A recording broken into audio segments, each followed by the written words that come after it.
Assalamualaikum warahmatullahi wabarakatuh. Bismillahirrahmanirrahim. Alhamdulillahi rabbil alamin. Nahmadullaha haqqa hamdih wa nashkurullaha haqqa syukrih. Al-hadi bihidayatillahi ila siratillahi rabbih.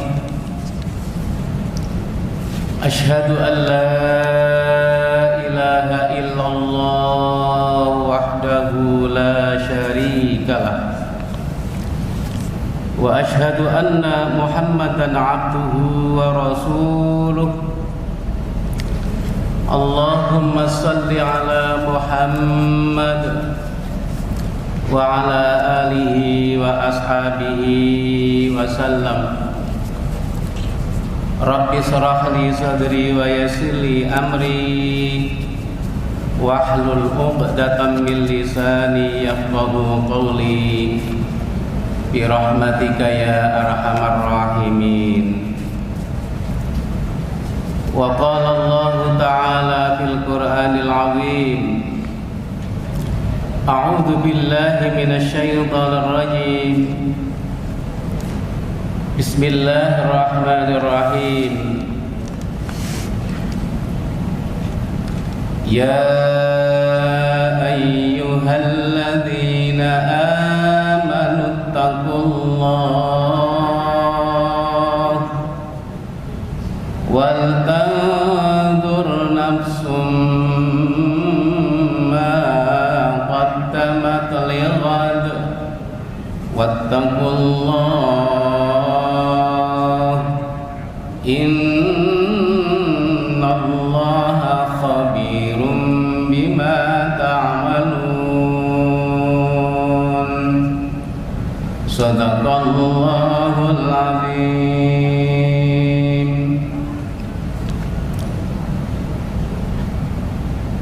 Jamaah salat Maghrib Masjid Al-Falah yang dirahmati Allah, yang dimuliakan Allah. Patutlah kiranya kita semua bersyukur kepada Allah Subhanahu wa taala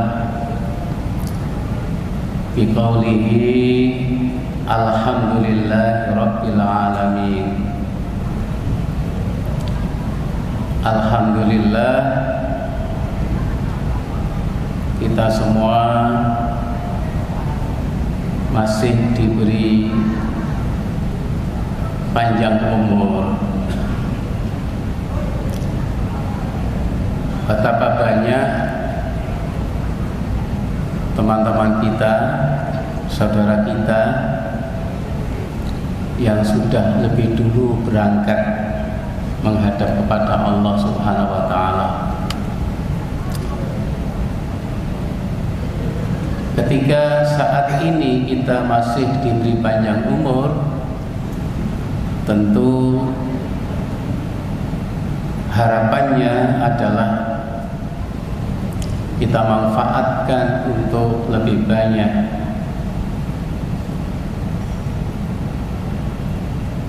membaca istighfar, mohon ampun kepada Allah Subhanahu wa taala atas segala khilaf dan dosa kita. Yang kedua, segera memperbanyak amal ibadah.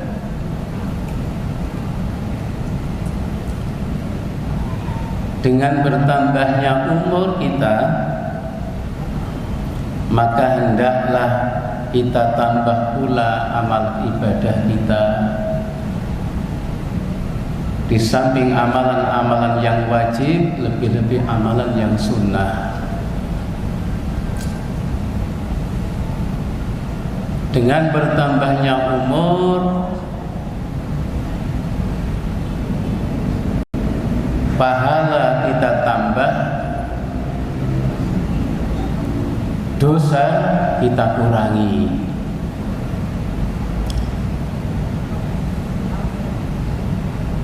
Karena itu dengan bertambahnya umur ini kita harus banyak bersyukur kepada Allah Subhanahu wa taala.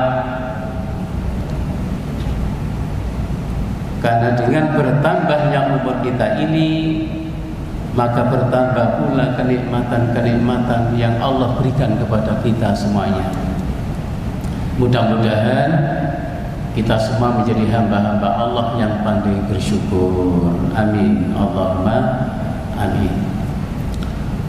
Salawat serta salam semoga tetap tercurahkan kepada baginda Nabi Allah Muhammad sallallahu alaihi wasallam. Bapak Ibu jamaah Masjid Al-Falah yang dirahmati Allah Subhanahu wa taala. Di dalam kesempatan yang sangat mulia ini, saya akan menyampaikan tentang 3 golongan yang kelak di alam akhirat nanti mendapatkan naungan dari Allah Subhanahu wa taala, di mana naungan ini adalah naungan yang sangat istimewa.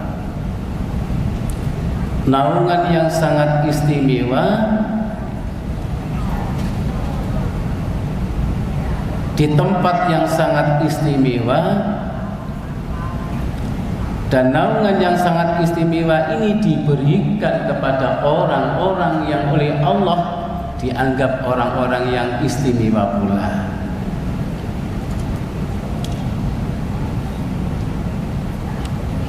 Baginda Rasulullah Muhammad SAW bersabda, "Salasatu nafarin." 3 golongan yudilluhumullahu,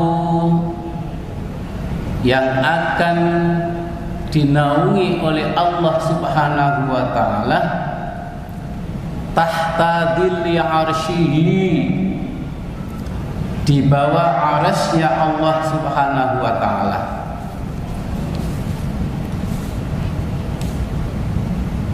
Hadirin ma'asyiral muslimin rahimakumullah, arasy itu adalah tempat yang sangat tinggi. Di arasy itu adalah tempatnya makhluk-makhluk Allah yang suci, makhluk-makhluk Allah yang taat, makhluk-makhluk Allah yang tidak pernah berbuat maksiat. Kinten-kinten sinten, Pak? Makhluk Allah yang ada di arsy, yaitu makhluk yang suci, makhluk yang selalu taat kepada Allah, makhluk yang tidak pernah berbuat maksiat. Sinten nggih? Malaikat. Nggih. Malaikat.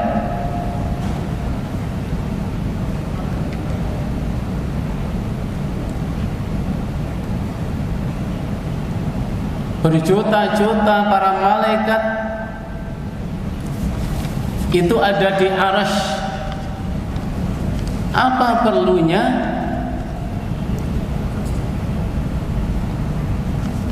difirmankan Allah di dalam Al-Quran surat Az-Zumar, surat yang ke-39 ayat yang ke-75. Salah satunya ayat ini membicarakan tentang kegiatan malaikat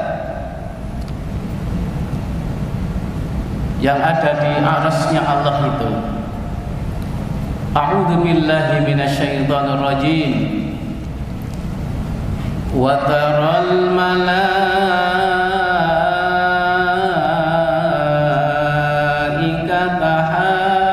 hafina min haulil 'arsy. Wa taral malaikata hafina Dan kamu Muhammad akan melihat malaikat-malaikat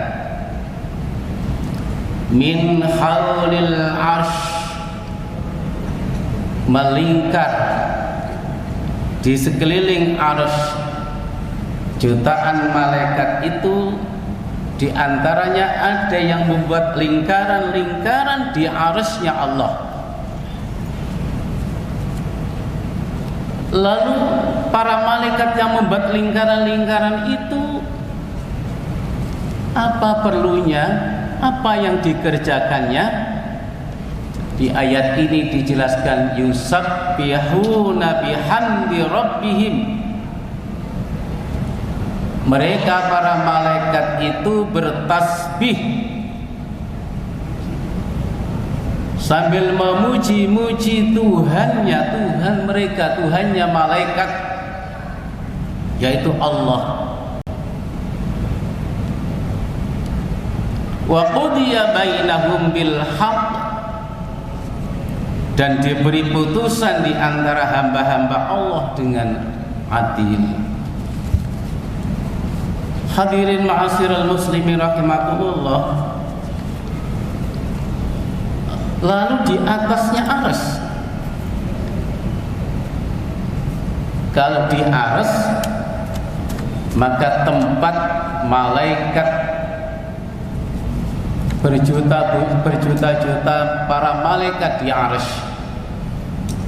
Lalu di atasnya arsy, itulah yang disebut dengan Lauhil Mahfuz, tempatnya Allah Subhanahu wa taala. Di antaranya adalah tempat Allah memutuskan, menetapkan tentang semua makhluk yang Allah ciptakan di arsy itu. Nah, di atas arsy itu para jamaah yang dirahmati Allah Subhanahu wa taala, menawi kita buka Al-Qur'an surat Thaha surat yang ke-20 ayat yang kelima, berbunyi a'udzu billahi minasyaitonir rajim. Ar-Rahman 'alal 'arsy istawa.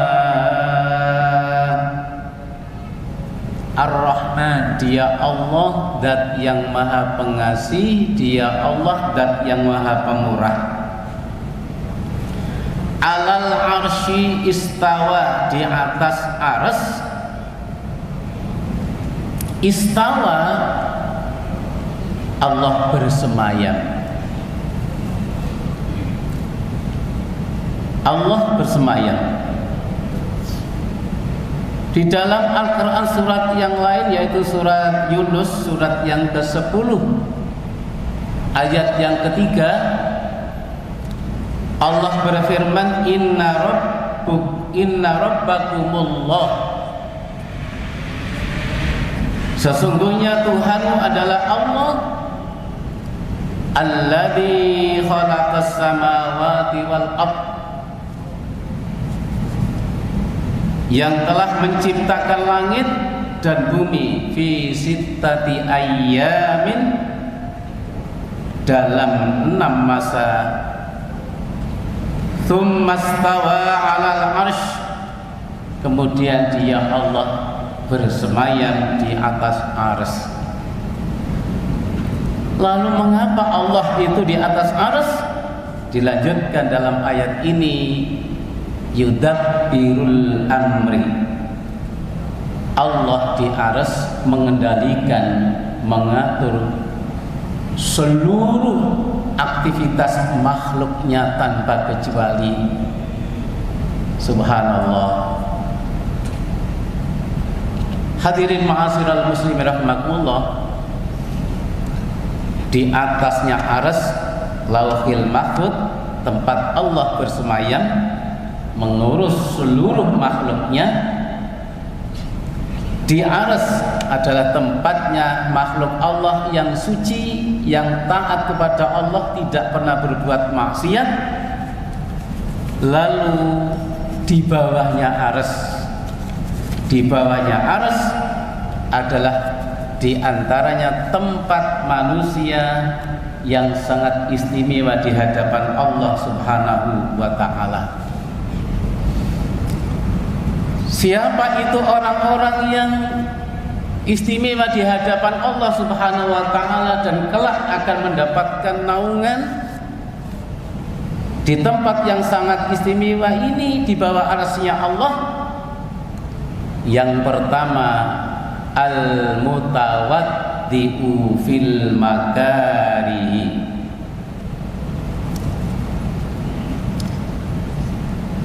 Saya baca ulang hadisnya.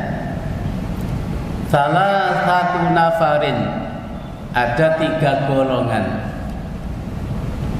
Yudhilluhumullahu tahta dhilli arsyihi, yang akan mendapatkan naungan Allah Subhanahu wa ta'ala di bawah arsy-Nya Allah. Yauma la dhilla illa dhilluh, pada hari itu tidak ada naungan melainkan naungannya itu datangnya dari Allah Subhanahu wa ta'ala. Nah, di antara orang-orang yang mendapatkan naungan dari Allah Subhanahu wa ta'ala itu ada orang-orang yang sangat istimewa di hadapan Allah Subhanahu wa ta'ala, yang akan mendapatkan naungan di tempat yang sangat istimewa, yaitu di bawah arsy-Nya Allah. Yang pertama, al-mutawaddi'u fil makarihi, yaitu orang-orang yang senantiasa menyempurnakan wudunya meskipun keadaannya tidak menyenangkan. Hadirin ma'asyiral muslimin rahimakumullah, lafaz ini bisa dimaknai bahwa orang yang senantiasa menjaga dirinya dengan wudu. Kalau ke kamar kecil, kalau ke kamar mandi, apakah sedang BAB ataukah sedang buang air kecil ataukah sedang mandi, maka sebelum keluar dari kamar mandi ia selalu berwudu dan bahkan berusaha untuk selalu mempertahankan wudunya. Sekiranya mereka itu punya penyakit ngentut nih, diluk-diluk ngentut gitu ya. Tetapi ia berusaha untuk selalu menjaga dirinya dengan wudu. Itu yang pertama. Yang kedua, wal masi ilal masajidi fid dzulami, yaitu orang yang hatinya terikat dengan masjid fid dzulami, meskipun cuacanya gelap. Ada orang yang jiwanya terikat dengan masjid, baik itu di rumah maupun di luar rumah, dalam keadaan perjalanan, bepergian, selalu hatinya terikat dengan masjid.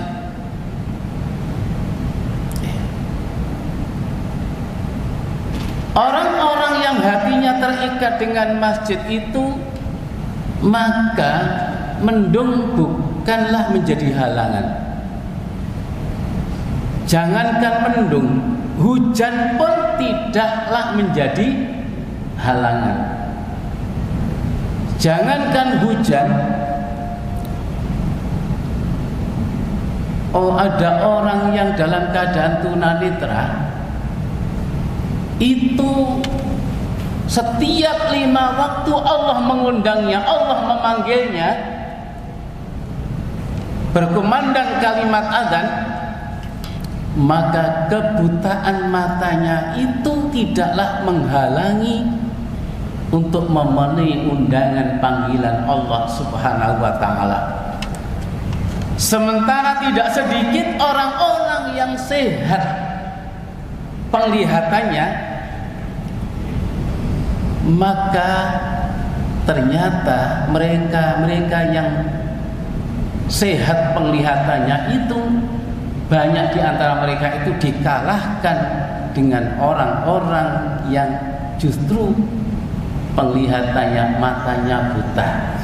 Orang-orang yang sangat istimewa, buta matanya tidaklah menghalangi ikatan jiwanya dengan masjid. Di Masjid Ukhuwah Islamiyah di Perak sana, itu ada orang yang sudah sepuh, dalam keadaan sakit tidak bisa berjalan. Di Masjid Ukhuwah Islamiyah Perak, Jalan Ikan Cocot,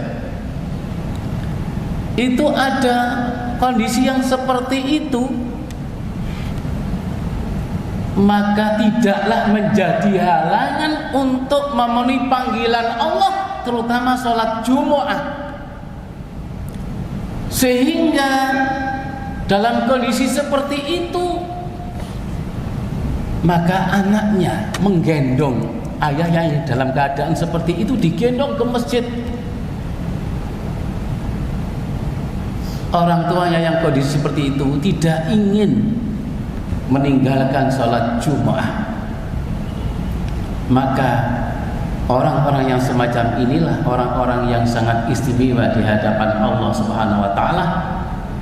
Dan pantas kalau orang-orang semacam ini di alam akhirat nanti akan mendapatkan naungan yang khusus di bawah arsy-Nya Allah Subhanahu wa ta'ala.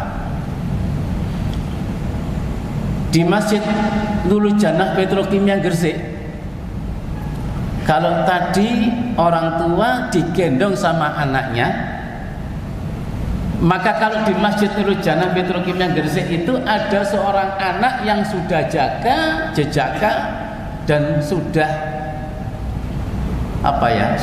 semestinya sudah waktunya nikah.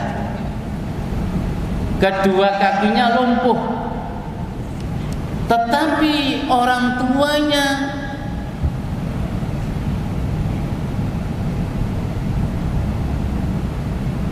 hampir tiap 5 waktu menggendongnya. Anak itu digendong ke masjid, ya, maka insya Allah baik anaknya yang kedua kakinya lumpuh tadi dan kedua orang tuanya,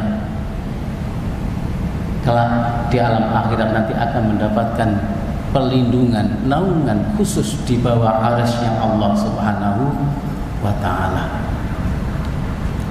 Hadirin ma'asyiral muslimin rahimakumullah. Ada orang yang dulu di Masjid Al-Falah sini sudah lama tidak terlihat. Ada orang yang kakinya buntung satu, ya, buntung satu. Ketika di luar sana pakai jagrak, ya, eglang, apa jagrak gitu ya.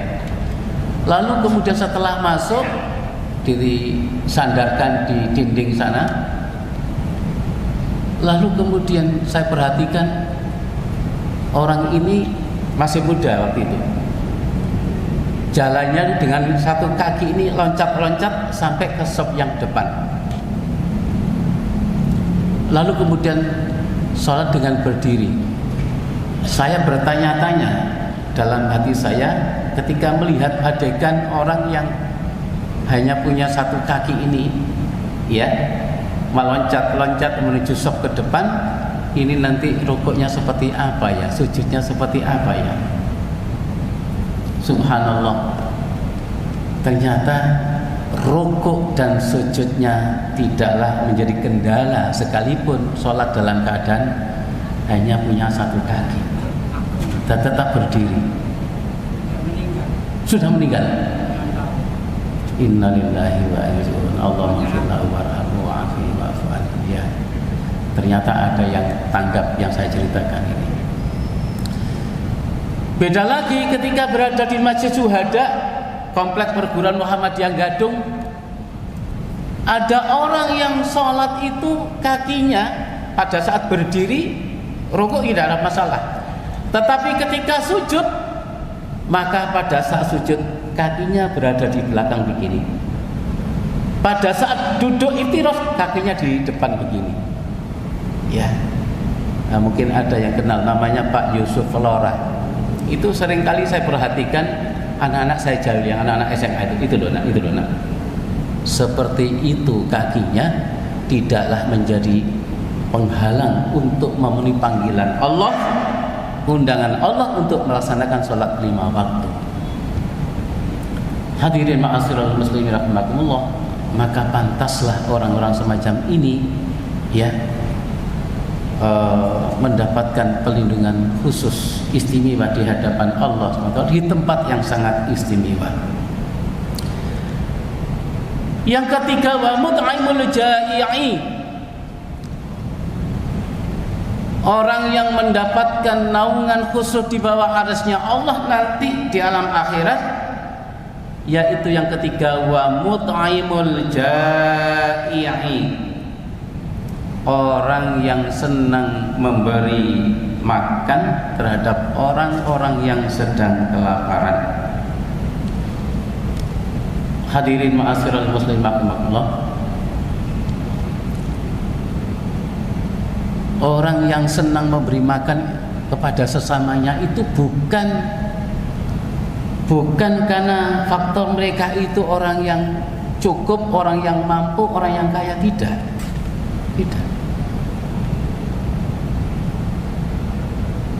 Banyak di antara orang yang mampu, orang yang kaya, ketika kedatangan tamu maka menghormatnya itu biasa-biasa saja. Nggih napa nggih? Banyak. Sementara ada orang-orang yang secara ekonomi biasa-biasa saja, tetapi ketika kedatangan tamu itu dia menyambutnya sangat luar biasa. Dengan senang hati dia menyambutnya, bahkan kemudian ditari mau minta apa, minum air putih, teh, jahe, kopi, susu. Saya lagi masak ini sayur asem, bikin dadar jagung, enak, ayo maem. Wa mut'imul ja'i, orang yang tidak dalam keadaan lapar atau orang yang berduit lalu kemudian diajak temannya untuk makan, seneng apa seneng nggih? Nggih Pak. Kita kalau diajak teman makan, ayo makan di sana ada bakso enak, ayo makan di Marmoyo itu ada soto daging enak. Ketika diajak seneng apa mboten? Pasti seneng. Berangkat, ayo berangkat. Okay. Itu yang tidak dalam keadaan kelaparan, itu yang mereka itu berduit. Apalagi orang yang dalam kesusahan, kesedihan, kelaparan. Hadirin ma'asyiral muslimin rahimakumullah. Karena itu kalau kita yang hadir ini lalu kemudian mengamalkan 3 hal ini sebagaimana yang disabdakan oleh baginda Rasulullah Muhammad SAW dalam sebuah hadis yang telah diriwayatkan oleh Imam Bukhari Muslim, ya, yaitu di saat kita ini semakin bertambah umur, tambah tua, tambah dekat dengan kematian, maka kita ini semakin berusaha untuk melakukan amalan-amalan dengan mempertahankan amalan yang wajib dan meningkatkan amalan-amalan yang sunnah. Termasuk diantaranya adalah menjaga diri ini dengan wudu. Dan yang kedua yaitu terikat jiwanya dengan masjid. Dan yang ketiga adalah gemar memberi makan terhadap sesamanya. Hadirin ma'asyiral muslimin rahimakumullah. Saya mencoba untuk menambah penjelasan tentang al-mutawaddi'u fil makari, yaitu orang yang senantiasa menjaga dirinya dengan wudu. Orang yang senantiasa berwudu, selalu ia sempurnakan wudunya. Kok sampai kelak di alam akhirat itu mendapatkan naungan yang sangat istimewa dari Allah di tempat yang sangat istimewa? Apa kelebihannya di saat ketika orang-orang itu senang berwudu, senang berwudu, senang berwudu? Hadirin ma'asyiral muslimin rahimakumullah, marilah kita perhatikan sebuah hadis dari baginda Rasulullah Muhammad sallallahu alaihi wasallam. Idza tawadda'al 'abdul muslimu awil mu'min,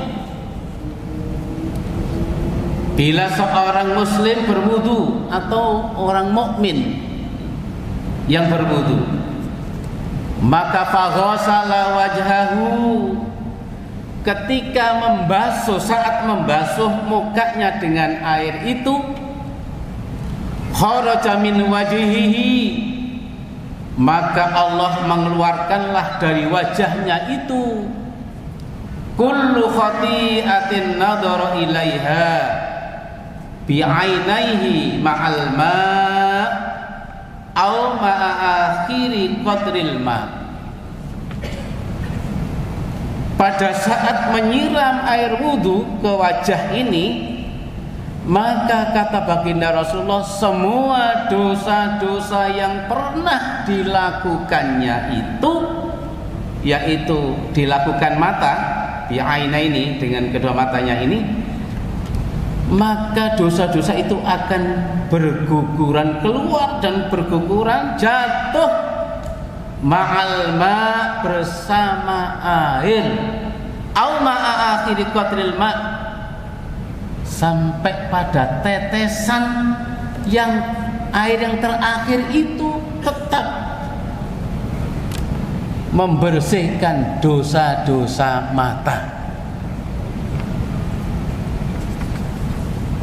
Fa idza ghassala yadayhi, pada saat orang yang sedang berwudu itu membasuh tangannya,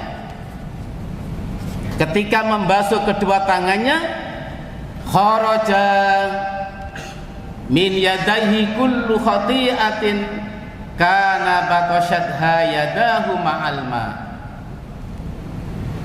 maka keluarlah dari tangannya semua dosa-dosanya yang pernah dilakukan, dosa-dosa yang pernah dilakukan oleh kedua tangan ini, maka rontoklah, keluarlah dosa-dosa ini bersama dengan tetesan air yang kita pakai untuk menyiram kedua tangan ini.